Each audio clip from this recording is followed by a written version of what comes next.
President Donald Trump today signed the massive spending bill to keep the government running. Despite an earlier threat to veto it, the president announced the decision this afternoon at the White House. The move averts a government shutdown, and it comes after the president tweeted this morning that he's going to veto it.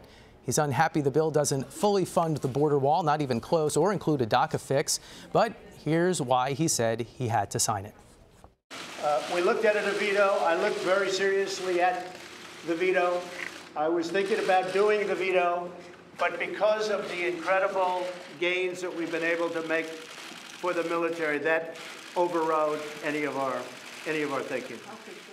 Amber Phillips joins us from the Washington Post. Amber, even before this reversal, you had written that you thought maybe this veto threat was a distraction.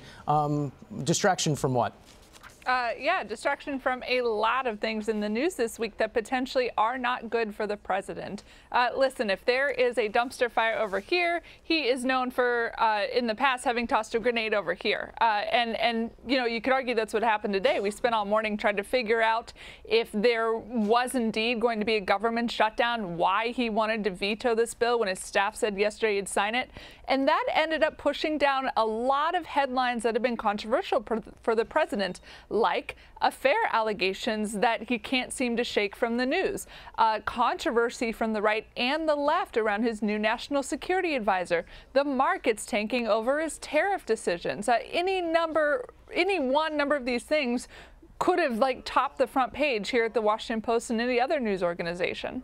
And you're previewing some of my other questions, but before we get to those, a little bit of policy, though, in signing this, because the Freedom Caucus and other on the right definitely wanted a veto. The president spent a half hour at a podium kind of mostly criticizing the thing he had just put his pen to. So how do we understand what this says about pressure from the right and where the president is on these issues? Yeah, I think that's a very good question. I think it shows that pressure from the right, that conservatives, especially fiscal conservatives, have just enough sway over the president to get him to pause.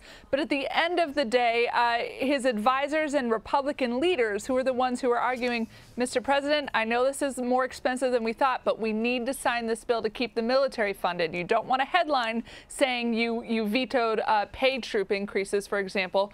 One out. I don't think that's always the case. I think it is at any given time when the president seems unsure of a decision, you do not know which factions of his inner circle and of Congress is going to win out. It's been reported in the past that the last person who talked to him in the room is the one he decides to go with. And to that point, another staff shakeup at the White House, the president replacing H.R. McMaster with John Bolton as a national security advisor. Bolton, best known as the former ambassador to the UN. He staked out some pretty hawkish positions at one point, calling for a preemptive strike against North Korea. And the president has said he's going to talk to the North Korean leader, Kim Jong-un. So how might this Bolton thing play into these possible talks? Yeah, there are two ways that we can see this going based on what the president has said and decided on North Korea and what John Bolton has advocated. You're absolutely right. He's one of the more hawkish foreign policy thinkers in America right now. He's advocated bombing North Korea, Iran, Syria. It's possible that that could fit with what the president tends to have a very hardline negotiating style. You know, he tends to give ultimatums, do this, or else regime change, or today we saw the spending bill. Veto the bill until I won't.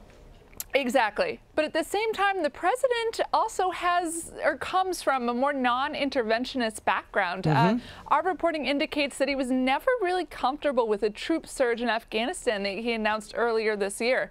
So in some ways, I could see Bolton being like oil and the president like water. I really don't know how they're going to get along, especially as you mentioned, with such an important historic meeting coming up. Well, and staying in the realm of speculation, we have the Iran deal, which the president, as a campaigner, said he would tear up.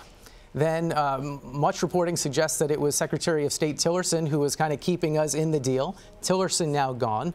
Bolton, a big hardliner on Iran as well, now steps in, gets the president's ear. What do we think that means for the Iran deal?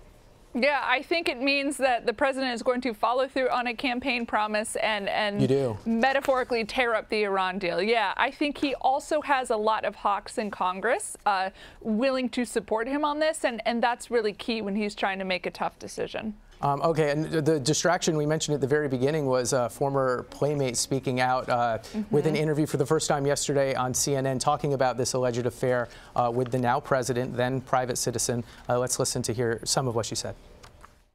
You said you sort of ended on a strange note. So what happened after you had been intimate? Well, after we had been intimate, he tried to pay me, and I actually didn't know how to take that. Did he actually try to hand you money? He did. He did, and I said, I mean, I just had this look of, I don't know, just, I don't even know how to describe it. The look on my face must have been so sad, because I had never been offered money like that before, number one. But number two, I thought, does he think that I'm in this for money, or why I'm here tonight? Or is this a normal thing? I didn't know, but I looked at him and I said, that's not me. I'm not that kind of girl. And he said, oh, and he said, you're really special. And I was like, thank you. So I left. I actually got into the car for Keith to take me home, and I started crying, and I was really sad, and it really hurt me. But I went back. That was Karen McDougal, and obviously salacious stuff. Same for former adult film star Stormy Daniels. She's going to be on 60 Minutes this Sunday. But my question is, candidate Trump was hit with close to 24 accusations of improper sexual contact. These two women are largely describing consensual affairs, so I wonder, beyond scandal, if this has much impact on the president.